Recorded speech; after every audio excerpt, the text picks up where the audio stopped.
We came as saviors, or so we thought. But salvation always has a price. This is the story of how humanity became the invaders, and how one man found redemption in the unlikeliest of places. Join us as we explore a galaxy of conflict, love, and redemption. Subscribe now to embark on this epic journey. Of the Terran Empire's golden age, a time when humanity had left behind the scars of a fractured Earth and reached for the stars.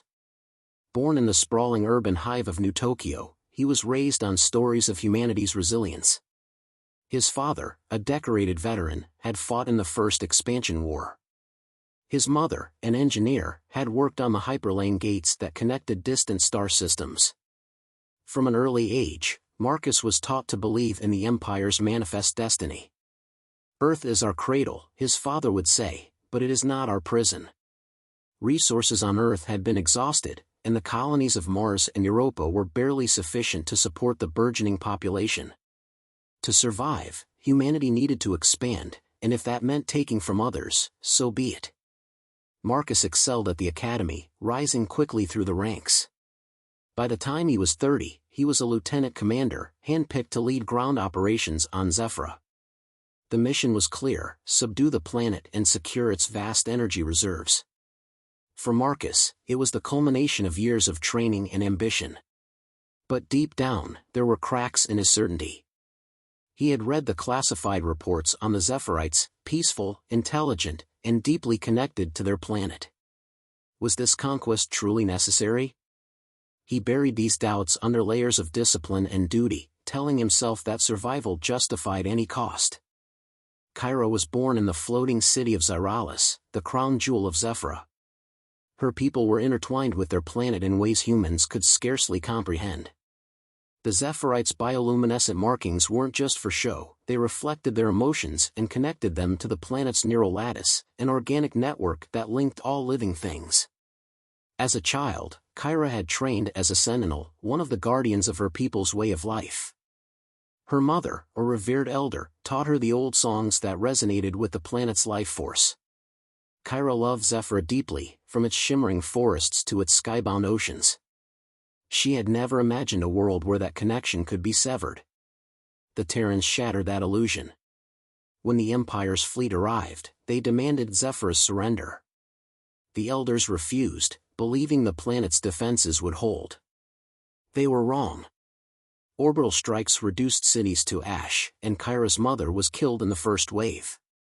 Kyra took up arms, her heart burning with grief and fury. She rallied survivors, forging them into a resistance that would make the Terrans bleed for every inch of ground they took. Kyra's leadership was unorthodox but effective. She was bold, brash, and unrelenting, using guerrilla tactics to exploit the Terrans' weaknesses. Her hatred for the invaders was personal, but beneath her hardened exterior lay a profound sadness for what her people had lost. The invasion began with surgical precision. Orbital bombardments crippled Zephyra's defense grid, allowing ground forces to deploy unopposed. Marcus led his squad through the labyrinthine streets of Zyralis, encountering pockets of resistance. The Terran forces had the advantage of superior technology, but the Zephyrites knew their terrain intimately.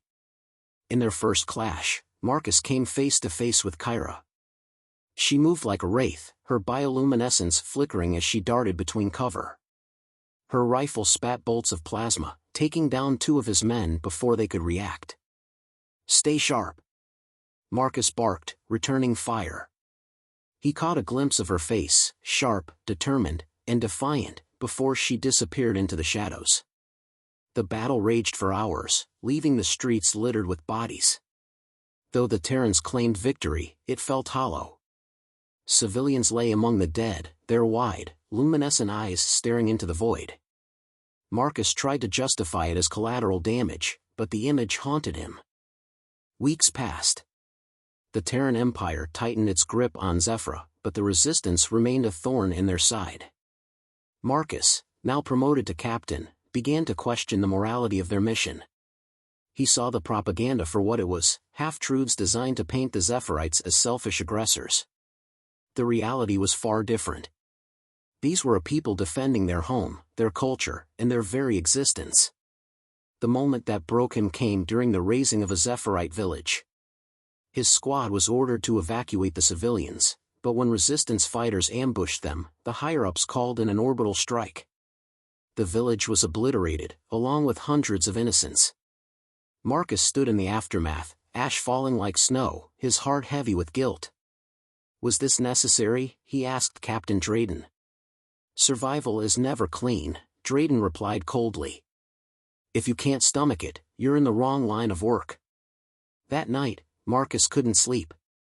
The faces of the dead haunted him, their glowing eyes a silent accusation. Marcus's path crossed with Kyra's again when she was captured during a raid. She was brought to a Terran camp, bound but unbroken. Despite his orders, Marcus couldn't bring himself to treat her as an enemy. Why do you fight for them? Kyra demanded when he approached her cell. Her voice was sharp, her bioluminescent markings dimmed in anger. Do you even know what they're taking from us? I thought I did, Marcus admitted. Now, I'm not so sure. Something in his tone gave her pause. For the first time, she saw a Terran soldier who wasn't blind to the destruction he wrought. Over the following days, their conversations grew longer, more personal. Marcus began to see the world through her eyes, the pain of losing her mother, the pride she felt for her people, and the love that drove her to fight. When orders came to transfer her to a high-security facility, Marcus made his choice. He sabotaged the transport and fled with Kyra into the wilderness. Together, they evaded patrols, forging a tentative alliance. The resistance welcomed Marcus reluctantly. Many saw him as a traitor or a spy, but Kyra vouched for him. Over time, he proved his loyalty, sharing Terran tactics and helping plan ambushes. He fought alongside the Zephyrites, his guild driving him to atone for the atrocities he had committed. In one pivotal battle, the resistance launched an assault on a Terran supply depot. Marcus and Kyra led the charge, their teamwork seamless. As they fought, Marcus saw Kyra's courage and cunning, her cocky smirk masking the weight of leadership. He realized he didn't just respect her, he admired her, even loved her. Their relationship deepened in quiet moments between battles. Under Zephyra's twin moons, they shared stories, laughter, and stolen kisses. Kyra's touch was electric, her bioluminescence glowing brighter in moments of joy. For Marcus, she was a lifeline in the darkness. The Resistance's plan to destroy the Terran command center was ambitious, bordering on suicidal. But it was their last hope. If they could sever the Empire's control over Zephyra, they might drive the invaders away for good. The orbital fleet was still a threat, but without ground support, it would be forced to retreat.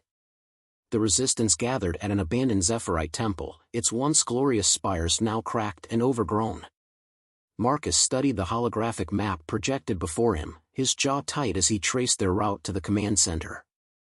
The facility was a fortress, bristling with automated defenses and patrolled by elite soldiers. Getting in would be hard. Getting out alive would be a miracle. Kyra stood beside him, her bioluminescent markings glowing faintly in the dim light. She exuded confidence, but Marcus knew her well enough now to see the worry in her eyes. We hit the power relay here, Marcus explained, pointing to a weak point in the facility's perimeter. That'll take down the outer defenses. Once inside, we split into two teams. Kyra, you lead the diversionary force. Draw their fire, keep them off my back. And you? Kyra asked, her voice steady but laced with concern. I'll plant the explosives in the main control hub, Marcus replied. If we time it right, the entire grid will go offline before the orbital fleet can respond. Kyra frowned, folding her arms. You always seem to take the most dangerous job, Terran. Someone has to, Marcus said, offering a faint smile. Besides, you're better at rallying the troops. They need you out there. She didn't argue, but her expression softened. In the quiet before the storm, she reached for his hand, her touch warm and grounding. Don't die, Marcus, she said softly. I'm not letting you out of this that easily. I'll do my best, he replied, though he couldn't promise more than that. The assault began at dawn. The resistance moved through the dense forest surrounding the command center, their footfalls muffled by the spongy ground. The air was thick with tension, the silence broken only by the occasional chirp of alien insects. Marcus's pulse quickened as they neared the perimeter. He signaled for his team to halt, scanning the area with a pair of Terran binoculars. The power relay was heavily guarded, as expected. Automated turrets tracked the surrounding forest, and squads of Terran soldiers patrolled in tight formation. Marcus's breath hitched as he recognized the insignia on their armor: shock troopers, the Empire's elite. This wouldn't be easy. Kyra's team struck first, drawing the guards' attention with a series of hit-and-run attacks. Plasma bolts lit up the forest, and the air filled with the sharp crack of gunfire. Marcus used the chaos to slip past the patrols, leading his squad toward the relay. They reached the relay without incident, but as Marcus set the charges, an alarm blared, shattering the fragile quiet. A squad of shock troopers emerged from the trees, their rifles trained on him. Marcus dove for cover as plasma bolts scorched the ground where he'd stood. "Hold them off," he shouted to his squad, his hands flying over the detonator. The seconds dragged as he armed the explosives, every heartbeat a lifetime. Finally, the device beeped, and Marcus slammed the activation button. The relay erupted in a fiery explosion, sending a shockwave through the forest. The automated defenses around the command center powered down, and Kyra's team surged forward, taking advantage of the opening. Inside the command center, Marcus moved like a shadow, his footsteps muffled by the sleek, metallic floor. The halls were eerily quiet, the hum of machinery the only sound. He knew the layout well, he'd studied it obsessively in the days leading up to the assault. The control hub was just ahead. He rounded a corner and froze. Captain Drayden stood in his path, flanked by two heavily armed guards. The older man's face was as stony as ever, but his eyes burned with a mixture of anger and betrayal. "Marcus," Drayden said, his voice a low growl. "I should have known you'd turn traitor." "I didn't turn traitor," Marcus replied, his grip tightening on his rifle. "I woke up." Drayden's expression darkened. "Do you even understand what you've done? You've thrown away everything, the Empire, your career, your life, for what? These savages?" "They're not savages," Marcus said, his voice rising. "They're people. People we're slaughtering for no reason other than greed." Drayden sneered. "Spoken like a fool who's forgotten what it means to be Terran. Survival isn't about morality, it's about strength. The weak fall, the strong rise. That's the way it's always been. That's the way monsters think," Marcus shot back. The guards raised their weapons, but Marcus was faster. He ducked, firing a burst that took out one guard and sent the other reeling. Drayden drew his sidearm, but Marcus tackled him, the two men crashing to the ground. The fight was brutal. Drayden was older but stronger, his blows landing with bone-crushing force. Marcus fought with desperation, fueled by the weight of every life he had taken, every village he had burned. He wasn't just fighting Drayden, he was fighting the Empire, the lies he had believed, and the man he used to be. Finally, Marcus gained the upper hand. He slammed Drayden against the console, disarming him. "It's over," Marcus said, his voice cold. Drayden glared at him, blood trickling from his mouth. "You think this changes anything?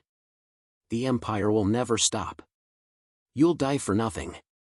"Maybe," Marcus said. "But at least I'll die knowing I did the right thing." He knocked Drayden unconscious and turned to the console.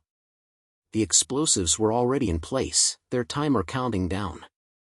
Marcus activated the final sequence, ensuring there would be no turning back.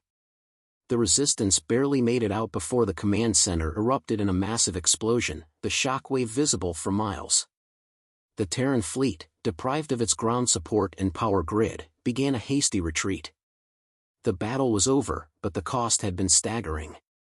Scores of rebels had fallen, their sacrifices etched into Marcus's soul. Kyra found him in the aftermath, standing amid the wreckage. Her bioluminescent markings glowed faintly, a sign of exhaustion and grief. She placed a hand on his shoulder, grounding him. "You did it," she said softly. We did it, Marcus corrected, though his voice was hollow. The victory felt bittersweet. Zephyra was free, but the scars of war would remain for generations. And Marcus knew he could never undo the damage he had been a part of. All he could do now was help rebuild, one piece at a time. Months later, Marcus stood beside Kyra on a Zephyrite hill. The scars of war were still visible, but the planet was healing. Together, they looked out over the rebuilt city of Zyralis, its floating towers gleaming in the sunlight. You could go back, Kyra said softly. Your people might forgive you. Marcus shook his head. My people are here. Kyra smiled, her markings glowing softly. She reached for his hand, and together, they watched as the twin suns set, casting Zephyra in hues of gold and blue. It was a new beginning, not just for the planet, but for them. Enjoyed the journey? Don't forget to like, share, and subscribe. And don't think you're off the hook yet, Terran. Hit that bell icon to stay with us for the next adventure.